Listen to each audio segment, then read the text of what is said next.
I am Vasil Lomachenko. You're watching Dante's Boxing Nation.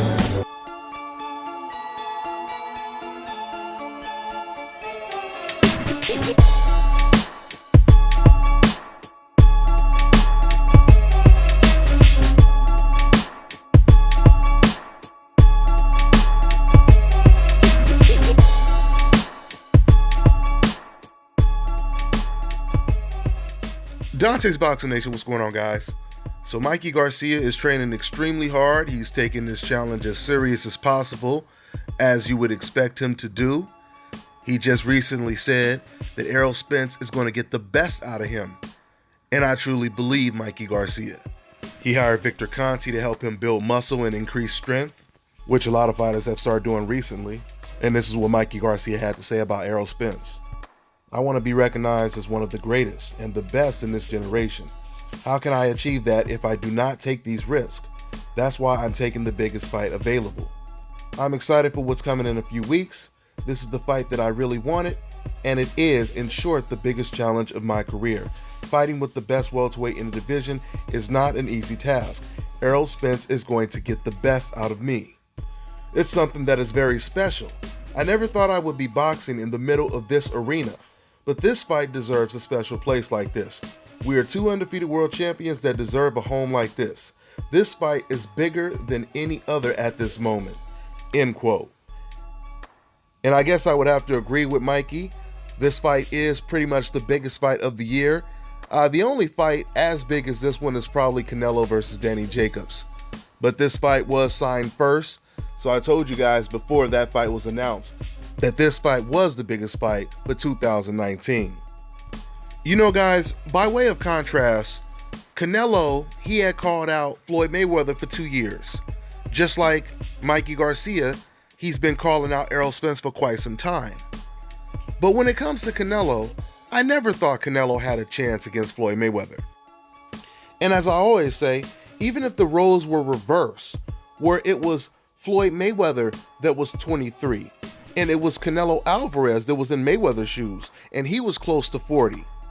And Floyd was the much bigger guy, the much younger guy. Floyd Mayweather would still beat Canelo Alvarez. Not only would he beat him, but he probably would have stopped him in those circumstances. The reason why I reversed the roles is because, of course, you have some Canelo fans that will say, oh, well, Canelo Alvarez was young. He was inexperienced. So now we know that even if it was Floyd Mayweather that was the same age and he was inexperienced compared to an experienced 37-year-old Canelo, Floyd would still win the fight. Now, I bring this comparison up to Mikey Garcia because it was clear that Canelo Alvarez, he believed in his ability. He believed, he had confidence that he could beat Floyd Mayweather when he was calling him out. Just like Mikey Garcia has confidence that he could pull off this upset and beat Errol Spence. But the difference is, when it comes to Mikey Garcia, I believe Mikey Garcia does have a chance to pull off the upset.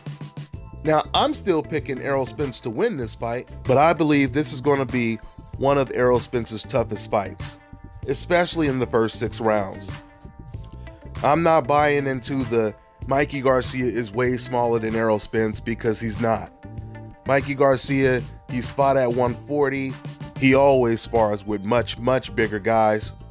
And I truly believe he's only fighting at 135 because he can make the weight. Just like Oscar De La Hoya fought at 130 when he turned pro. But when he moved up to welterweight, it was hard to imagine that it was a time that he fought at 130. Robert the Ghost Guerrero is another one. Who would have thought Robert Guerrero started his career at featherweight, as big as he is today? When Robert fought against Andre Berto, Danny Garcia, and even Floyd Mayweather, he was the biggest guy in the ring. And just like Mikey Garcia, Robert, when he was back at 126, he always talked about fighting as a welterweight. And some people thought he was probably crazy when he said it back then. But now when you see how he performed, you understand why he knew that he could perform at such a high weight class. And I think things will be no different when it comes to Mikey Garcia. This is a real fight, guys. This is a real fight. Mikey Garcia is extremely accurate, very intelligent. He doesn't make as many mistakes as a Canelo Alvarez, since I compared him to a Canelo earlier. He doesn't make as many mistakes as a Canelo Alvarez. And he can't afford to make too many mistakes, because in a fight like this, Errol Spence may be able to make more mistakes than a Mikey Garcia. I truly believe in this fight, Mikey Garcia, even though he's the much shorter guy, he's still going to fight a distance type fight. He's still going to fight from a range where he can land his best punch, which is his right hand. And we all know the right hand is the best punch to throw against a southpaw. But Errol Spence is most likely going to be prepared and ready for that. Errol Spence, he can fight on the outside and he can fight on the inside, which is not good for Mikey Garcia. Mikey Garcia is not comfortable fighting on the inside. If you guys go back and watch the Robert Easter fight, even though Robert Easter was much taller than Mikey, you would have thought that it would be Robert trying to keep the fight on the outside. But in fact, when Robert realized his outside game was not working, he tried to bang with Mikey Garcia. He tried to get on the inside, and it was actually Mikey Garcia that was pulling out of the inside so he can get back into the range that he's comfortable at. A range where he can land, once again, that long, stiff right hand that he throws. I don't think he'll be able to control the geography of this fight with Errol Spence, at least not for 12 whole rounds.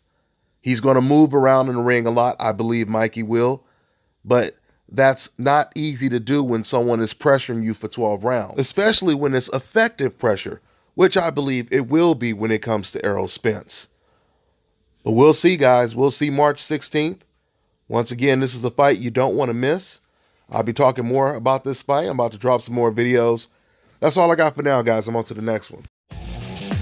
Take your striking game to the next level with the Focus Ball. Dramatically improve footwork, timing, accuracy, reflex, head movement, and striking technique. Train every time, everywhere with the Focus Ball.